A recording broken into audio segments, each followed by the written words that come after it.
Physical education 5 semester 2023-24 GE question paper.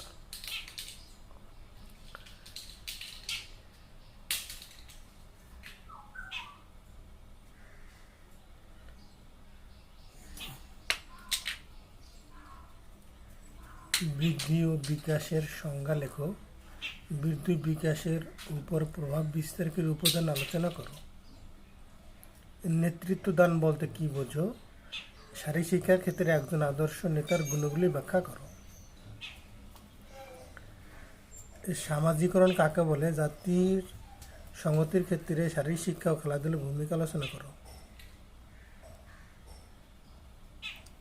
প্রাচীন Olympic সূত্রপাত ও ঐতিহাসিক পটভূমিকা আলোচনা করো।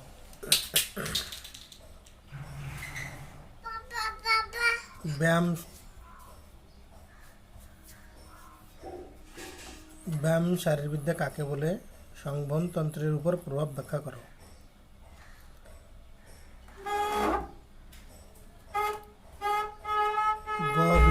খ বিভাগ যে কোনো দুটি প্রশ্ন উত্তর দাও। শারীরিক শিক্ষার উদ্দেশ্য, নেতৃত্বদানের নীতি, বৃদ্ধি বিকাশের পার্থক্য, স্বাধীনতার পরবর্তীকালে ভারতবর্ষের শারীরিক শিক্ষার উন্নতি বিস্তার, পেশিতন্ত্রের উপর প্রভাব আলোচনা করো।